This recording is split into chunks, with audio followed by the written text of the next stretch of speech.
The following presentation is brought to you by Discovery Education, leading the world of digital and video learning. Discovery Education, connect to a world of learning.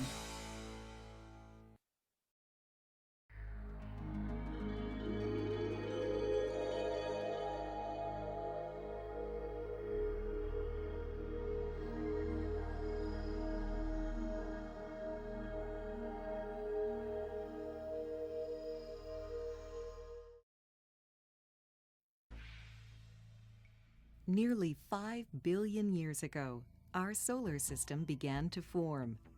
It started as a huge, hot, swirling cloud of dust and gas. This dust and gas was left over from supernova explosions that had taken place billions of years earlier. The spinning motion of this enormous cloud caused the solid particles of dust to clump together. As more and more of this material gathered together, the increased density and gravity caused the giant cloud to collapse and flatten out, which generated even higher temperatures. As it became hot enough, a nuclear reaction began. A mass of solid matter formed in the center of the flattened cloud. This was the origin of the star we know as the Sun. Most of the material of the original cloud formed the Sun, but some leftover dust and gas collected to form the planets, moons, comets, and asteroids of our solar system. It took about 100 million years for the solar system to form. The solar system is made up of a central star, 9 planets, over 60 moons, and many thousands of asteroids and comets. Over the years, we have learned a great deal about our solar system. Every day, new information is collected through the use of earthbound and orbiting telescopes, space stations, and space probes. The Sun is the largest object in our solar system. 1 million planets the size of Earth could easily fit inside it. In fact, 99% of all the material of our solar system is inside the Sun. The Sun's gravity keeps all the other objects in the solar system in regular orbits around it. Everything in the solar system moves around the Sun in what are called elliptical orbits. These are orbits that are not perfect circles. Because their orbits are not circular, sometimes the planets are farther from the Sun than at other times. Asteroids and comets can take hundreds of years to travel from the far reaches of the solar system to pass close to the Sun.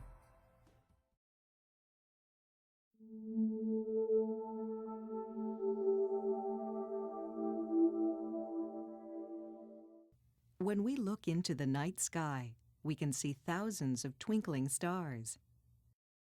They seem small to us because they are very far away.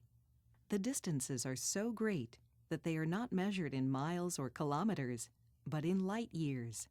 Although a light year sounds like a measurement of time, it is actually a measurement of distance. It is the distance that light travels in 1 year. Light travels at the incredible speed of 186,000 miles, or 300,000 kilometers, per second.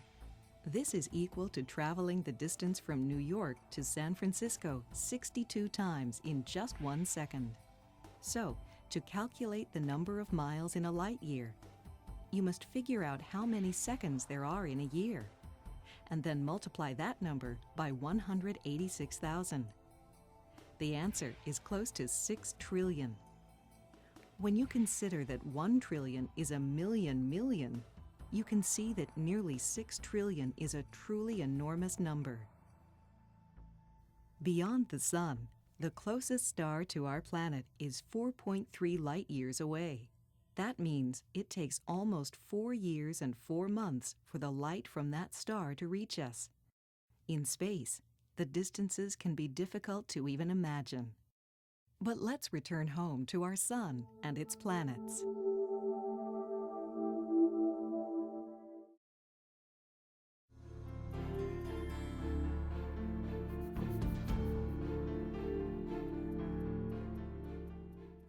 The Sun is just one of the 100 billion stars in our galaxy, called the Milky Way galaxy. The Milky Way is a spiral galaxy, like the one shown here. Our solar system and star are located far from the center of the Milky Way, out in one of its arms. The galaxy is 100 light-years across. The Sun is about 30 light-years from the center of the galaxy. In terms of size, the Sun is considered just an average-sized star. There are many stars that are hundreds of times larger than our Sun. The Sun is made up of layers, and over 90% of it is composed of hydrogen. The Sun's energy is created in its center, called the core. Temperatures in the core are estimated to be 15 million degrees Celsius, or 27 million degrees Fahrenheit. This extreme heat and pressure have a tremendous effect on the hydrogen atoms, which are combined or fused together into helium atoms.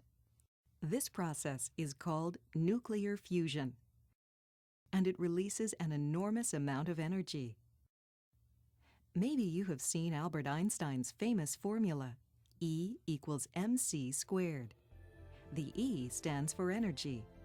The m represents the mass of an object, and c stands for the speed of light, which you will remember is 186,000 miles or 300,000 kilometers per second. What this means is that even a very small amount of material can release an incredible amount of energy. Since we have ever-increasing demands for energy, it is encouraging that nuclear fusion holds a great deal of promise as a process to produce energy from hydrogen. Hydrogen is a resource found in the saltwater of our oceans. As a fuel source, the hydrogen in ocean water is capable of generating huge quantities of energy. Just a thimbleful of hydrogen fuel can produce as much energy as 20 tons of coal. Using nuclear fusion as a practical solution to our energy needs presents one major problem. That is the impossibility of duplicating the pressure found in the core of the Sun. So instead, scientists are experimenting with fusion chambers to raise temperatures of between 100 and 200 million degrees Celsius. In the core of the Sun, the energy released is equivalent to millions of hydrogen bombs exploding each second. Every second, 700 million tons of hydrogen gas are transformed into helium. During this nuclear fusion, 5 million tons of matter are changed into energy. This energy is in the form of light particles called photons. The photons rush out of the Sun's core and into a layer called the radiative zone. Atoms in this layer are so densely packed that a photon of light can travel only a fraction of a centimeter before striking an atom and scattering in a new direction. The energy moves through the radiative zone and then the convection zone. The convection zone is an area of extremely hot, bubbling gas. This heated gas shoots up toward the Sun's surface and then cools and sinks back down, where it is reheated and rises once more. It takes about 1 million years for a photon of light to travel from the Sun's core to the photosphere, which is the surface of the Sun that we see from the Earth. We can see this layer so clearly because the layers above it are transparent. The temperature at this level is about 5,500 degrees Celsius, or 10,000 degrees Fahrenheit. This outer layer looks like a simmering pan of soup. These convection cells are like giant bubbles, that is, bubbles as large as the state of Texas. Dark blotches can often be seen on the surface of the Sun. These blotches are called sunspots. They are thousands of degrees cooler than the surrounding area. Sunspots occur in pairs and can last for a few hours or as long as a few months. By observing the motion of sunspots, scientists have determined that the Sun is rotating at the rate of 1 revolution or complete circle every 26 days at the equator and once every 37 days at the poles. Observing the sun, we occasionally see something called a solar prominence. It looks like a flame arching hundreds of thousands of miles into space, but it isn't fire. It is incandescent gas that erupts from the surface, following the lines of magnetic force that connect two sunspots. The sun has a tremendous and powerful invisible magnetic field. Because of the sun's unusual rotation speeds, with the equator rotating faster than the poles, these magnetic field lines are pulled and twisted. At the equator, the lines of magnetic force move out ahead.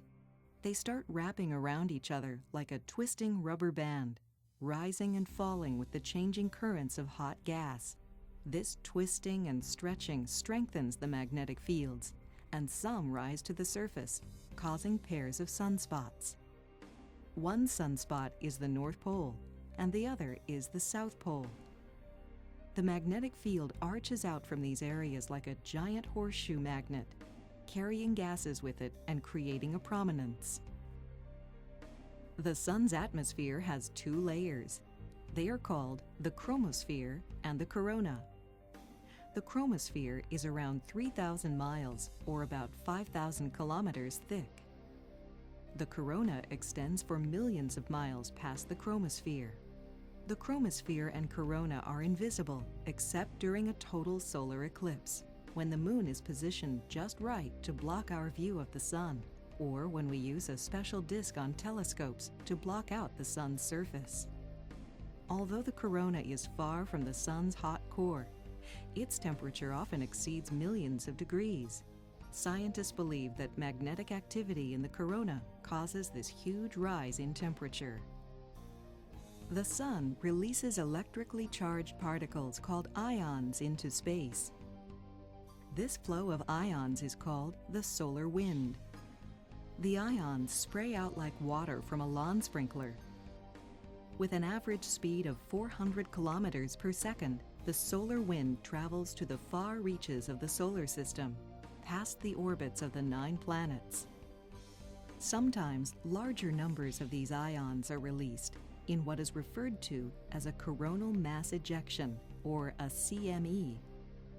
This highly charged plasma and radiation might head toward Earth, causing problems with radio transmissions and power failures. Here we see the signal from an orbiting satellite being disrupted.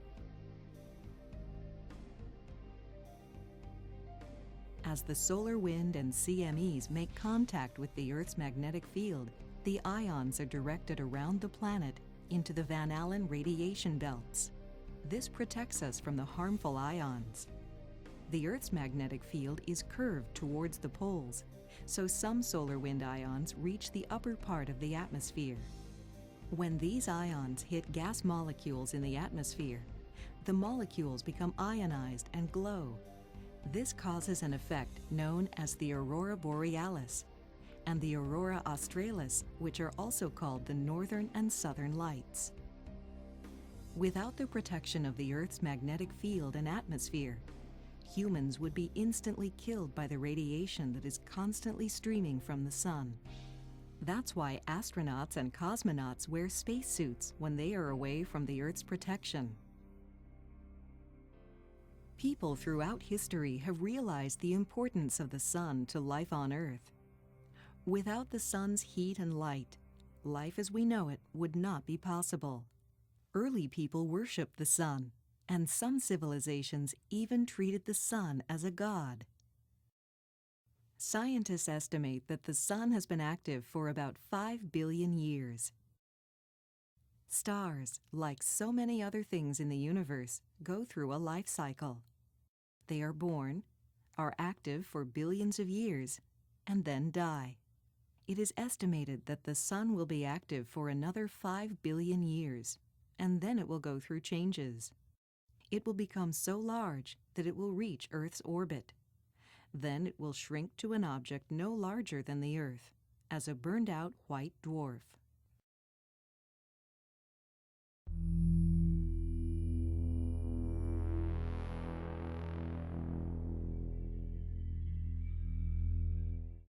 The 9 planets in our solar system are usually divided into 2 groups, the inner planets and the outer planets. The 4 inner planets have some physical characteristics in common. They all have rocky surfaces with cores made of iron. They are called terrestrial, which means Earth-like. They are small planets. During the formation of our solar system, the atmospheres of the inner planets were blown away by the sun's powerful solar wind. The atmospheres that were blown away were made up of helium and hydrogen gas, which are the chief components in the atmospheres of the planets Jupiter, Saturn, Uranus, and Neptune. Those planets are found in the outer solar system. Volcanoes erupted on the inner planets. As hot lava and gases escaped from the planet's molten cores, new atmospheres formed to enclose these developing worlds. Meteorites bombarded all 4 inner planets, causing large holes called craters on their surfaces. Mercury and Mars still show the signs of this massive cratering. But weather conditions on Earth and Venus have erased evidence of this cratering activity.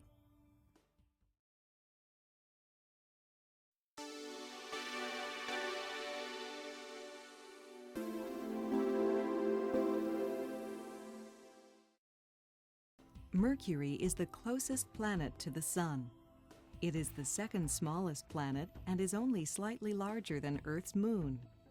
Mercury's iron core is very large, which makes the planet almost as heavy as Earth. Mercury was named for the ancient messenger god of Roman mythology. Temperatures on Mercury are severe.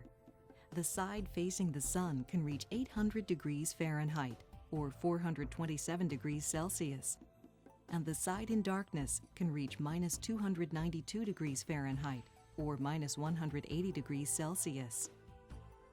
One reason for such a wide range of temperatures is the fact that the planet has a very thin atmosphere that cannot hold in the heat from the Sun.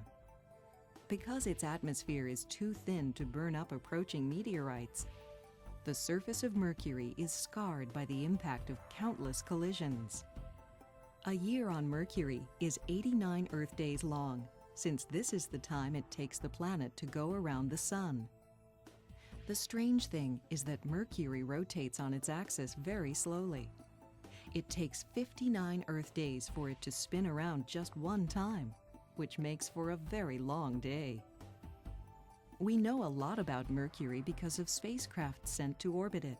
Mariner 10 was launched in 1973 and photographed much of Mercury's surface.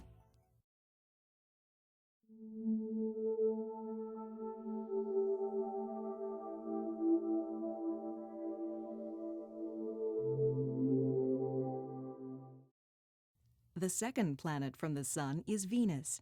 It is often called Earth's sister planet, because they are about the same size. Venus is the closest planet to Earth. One unusual thing about Venus is that its day is longer than its year. It takes the planet 243 Earth days to rotate once, so its day is over 8 Earth months long. Venus orbits the Sun in only 225 Earth days, or about 7.5 months, so the planet's year is actually 2 weeks shorter than its day. Venus has a very thick atmosphere that insulates it and traps the Sun's heat. This causes temperatures of around 840 degrees Fahrenheit, or 450 degrees Celsius. Carbon dioxide makes up most of the atmosphere, with clouds of poisonous sulfuric acid floating above the surface. The Magellan spacecraft was an American probe launched in 1989 from the Space Shuttle Atlantis. It orbited Venus from 1990 to 1994 and created a detailed radar map of the planet. This was our first accurate view of Venus, since its atmosphere is so dense that it is impossible to see the surface without radar. Scientists on Earth have been interested in the conditions on Venus because of what is called the greenhouse effect. Venus's thick atmosphere allows the Sun's radiant energy to hit the planet's surface and then reflect back. The insulating effect of the atmosphere traps the heat and doesn't let it escape into space. As a result, the temperatures on Venus are the highest of any planet in our solar system. Some scientists are concerned that a similar condition could develop in the Earth's atmosphere if certain gases continue to build up. Atmospheric pressure on Venus is 90 times stronger than the atmospheric pressure on Earth.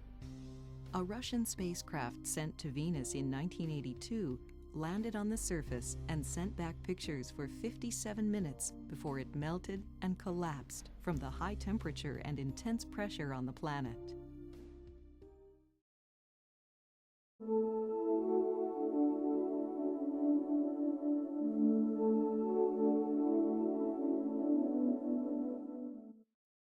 Earth is the third planet from the Sun. It is called a living planet because it is constantly changing. It takes the Earth 365 1/4 days to orbit the Sun. This is one Earth year. To make up for the fraction of a day, every 4 years we add 1 day to the calendar, making a 366-day year. To do this, we extend the month of February, making it 29 days long instead of 28 days. This event is called a leap year. The Earth rotates, that is, it spins around on an invisible axis once every 24 hours. That is the length of an Earth day. The invisible axis runs through the planet between the North and South poles. As the Earth spins, different parts of the planet receive different amounts of sunlight. Night occurs in areas of the Earth as they turn away from the Sun and experience a total loss of sunlight. The Earth is tilted on its axis by 23.5 degrees. This tilt is what gives our planet its seasons. When the Earth is tilted toward the Sun, then the Northern Hemisphere, that is, the region north of the equator, experiences the seasons of spring and summer. When the planet is tilted away from the Sun, the Southern Hemisphere experiences spring and summer, and the Northern Hemisphere goes through fall and winter. The Northern and Southern Hemispheres have opposite seasons. 3/4 of the planet's surface is covered by water. The Earth's crust is made up of several separate close-fitting sections called plates. An illustration of Earth's plate-covered surface would look somewhat like a cracked eggshell. The planet's continents rest on continental plates, while its seabeds are made up of oceanic plates. These plates float on the liquid interior of the planet, and they are constantly moving and shifting. There are vents in the ocean floor that stretch along a series of faults or cracks in the crust. Molten material from the interior of the planet, called magma, is released through these vents.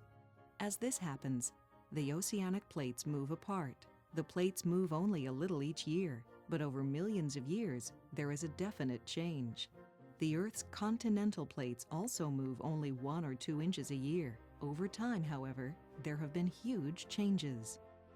200 million years ago, all land masses on Earth were connected. This one mammoth landmass was called Pangaea. Pangaea means all Earth. Over a period of millions of years, the continents have drifted apart. They continue to move today. Each year, Europe moves about 2 inches farther from the United States. Maybe you have noticed that South America and Africa appear to belong together, like pieces of a jigsaw puzzle. While some plates move apart, other plates collide. The Himalayan mountains are a result of India colliding into the Asian plate. The plate India is on is going under the Asian plate, causing the Himalayan mountains to grow taller every year. Sometimes when plates come together, they rub against one another. The Pacific Ocean plate is rubbing against the North American plate along the San Andreas Fault in California. As a result, earthquakes occur frequently in this region. The 3 main layers of the Earth are the crust, the mantle, and the core. The crust is the outer layer, and it varies in thickness from 3 to 25 miles. It is made up of the continents and the seafloors, together with the upper part of the mantle. We can compare the Earth to an apple. The crust is about as thin as the skin on the apple. Another name scientists use for the crust is the lithosphere. The mantle is an area of intense heat and pressure. Rocks in this area are so hot that they melt and assume a liquid form called magma. When magma flows out of the Earth's surface, we call it lava. Under the mantle is the core, which is made up of two sections. Scientists believe that the outer core is molten or liquid iron, and that the inner core is solid iron. The hydrosphere is all the water found on Earth, whether in the form of ice or the liquid water in oceans, lakes, and rivers, as well as groundwater and the vapor in the atmosphere. The atmosphere is made up of all the gases that surround our globe. These gases provide the air that we breathe and protect us from the harmful radiation of the sun. Viewed from space, our planet is like a huge blue ball with dark land masses and swirling white clouds. It is the only planet in our solar system with such an abundance of liquid water. On Venus, there is water in the atmosphere. It is in the form of vapor. On Mars, evidence shows that water once flowed across the surface. But on Earth, water seems to be everywhere. It is in the atmosphere, frozen in the ice caps, and of course found in our oceans, lakes, and rivers. Water and the important gases of our atmosphere have created just the right conditions for life as we know it. Our planet is 93 million miles from the Sun. It is the Sun that provides the heat and energy necessary for life. Earth's green plants use light from the Sun in the process called photosynthesis. During photosynthesis, plants change carbon dioxide, water, minerals from the soil, and sunlight into food for the plants and oxygen for animals. The sun's energy also evaporates salt water from the oceans to power the water cycle and provide fresh water. Our planet is constantly changing because of the movement of its plates and the forces of nature. Water and wind erode the land and change the appearance of the Earth's surface. An example is the Appalachian mountain range of the east coast of America. At one time in history, this mountain range was as tall as, if not taller than, the Rocky Mountains out west, but today, there is no comparison. The Appalachian Mountains have worn down over millions of years. Another example has to do with the Moon. There is no water or atmosphere on the Moon, and the surface has remained pretty much unchanged for millions of years. The boot prints left by astronauts back in 1969 are as fresh and undisturbed as the day they were made. On Earth, however, wind and water erase any evidence of surface impacts. Scientists estimate that this large crater in Arizona is about 50,000 years old. Eventually, it will be weathered away. The Moon is Earth's only natural satellite. Other planets also have moons. Many of them have more than one. The moons of other planets are significantly smaller in relationship to the planets they orbit than our moon is to the Earth. The diameter of our moon is 1/4 the diameter of the Earth. The moon has an effect on Earth's oceans. The moon's gravity causes the tides in our oceans. The moon takes 27 days to go around the Earth. It takes that same amount of time to turn once on its axis, so we always see the same side of the moon. In fact, it wasn't until the 1960s, when spacecraft were sent to orbit the moon and take pictures, that we could see its far side. Temperatures on the moon vary greatly. In sunlight, the temperature reaches 240 degrees Fahrenheit, or 115 degrees Celsius. In darkness, the temperature drops to -260 degrees Fahrenheit, or -162 degrees Celsius. The moon has no atmosphere, so astronauts must carry oxygen with them when exploring the surface. Their spacesuits provide air to breathe, while protecting them from the extreme temperatures and from the sun's radiation. When astronauts visited the moon, we saw that they seemed to bounce around. That's because the moon's gravity is only 1/6 as strong as the gravity on Earth. An astronaut who weighs 180 pounds on Earth weighs only 30 pounds on the moon. This lunar rover is traveling just 9 miles per hour, and yet it seems to be bouncing and zooming along. The moon does not give off its own light. It reflects light from the sun, so the only part of the moon we can see is the part that is reflecting sunlight back to us. Approximately every 30 days, the moon's appearance goes through a series of changes. This cycle is called the phases of the moon. When the cycle begins, that phase is called a new moon, and none of the sunlit portion of the moon is visible on Earth. Then, over the next 2 weeks, part of the moon's sunlit side starts to be visible to us. From its new moon phase, it changes to a crescent moon, then to a quarter moon, and to what is called a gibbous moon. That is a bit larger than a half moon. Finally, the side of the moon always pointed toward Earth is completely visible, and it is referred to as a full moon. Then the process reverses, and the phase changes to a gibbous moon again, then to a last quarter, a crescent, and finally a new moon again. Early civilizations used the moon's phases to establish their calendars and to plan for seasonal activities, such as planting or harvesting crops. 12 moon phases, or months, occurred in the time it took for the Earth to revolve once around the Sun. Occasionally, the moon travels into the shadow of the Earth during its full moon phase. When this happens, the Sun, Earth, and Moon are lined up with each other. The shadow of the Earth moves across the surface of the Moon until the Moon is covered. This is called a lunar eclipse. A solar eclipse occurs when the Moon's shadow strikes the Earth's surface. It appears that the Moon has blotted out the Sun. Remember, the Sun is enormous. It only looks like the Moon has covered it up because of the position of the Sun, Moon, and Earth. The Sun is actually about 400 times wider than the Moon, but because it is about 400 times farther from the Earth, it appears that the Moon and Sun are the same size. For a long time, the origin of the Moon was debated.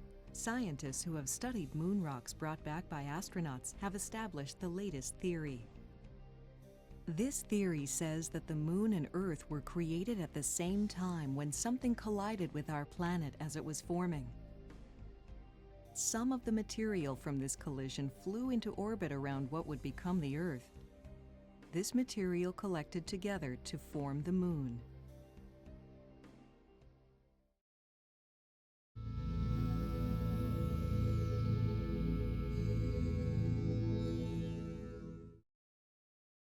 Mars is the 4th planet from the Sun and is about half the size of Earth. Iron oxide in the Martian soil gives it a red appearance.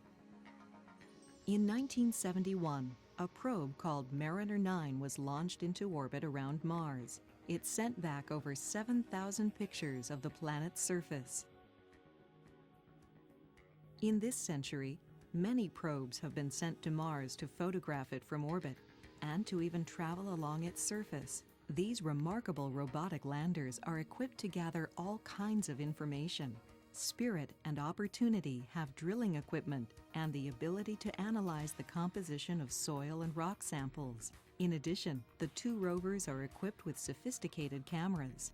These wheeled marvels are controlled from Earth and are capable of driving to different locations on the Martian surface. Imagine having the ability to control a vehicle that is so far away. Decisions for the rovers take many minutes to travel from Earth to Mars. Because of the delay, there are computers on the rovers to make decisions based on input from onboard cameras. Mars is home to many interesting geographic features. The largest volcano in our solar system, the Olympus Mons, is on Mars. Olympus Mons is 15 miles high, which is almost twice the height of Mount Everest. There is also a canyon system on Mars that makes the Grand Canyon look like a ditch by the side of the road. The Valles Marineris stretches 2,500 miles, or the same distance as a trip from New York to Las Vegas. In some places, The canyon is 7 miles deep. Mars has ice caps at both poles. These caps are made up of a layer of water ice and a layer of dry ice, which is carbon dioxide at a very low temperature. The atmosphere of Mars is very thin and consists mostly of carbon dioxide. The average temperature on Mars is minus 55 degrees Celsius or minus 67 degrees Fahrenheit. However, temperatures vary greatly depending on the planet's position in orbit. When it is farthest from the Sun, its temperature measures minus 133 degrees Celsius or minus 207 degrees Fahrenheit. When its orbit brings Mars closest to the Sun, the temperature can reach 27 degrees Celsius or 80 degrees Fahrenheit. Mars has 2 small moons named Phobos and Deimos.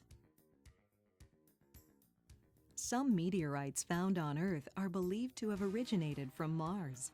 At some time in history, Mars was struck by an asteroid that shot some of the planet's surface out into space, and eventually, those rocks landed on Earth. Scientists spend a great deal of time studying these meteorites, a long ago gift from our neighbor, the red planet.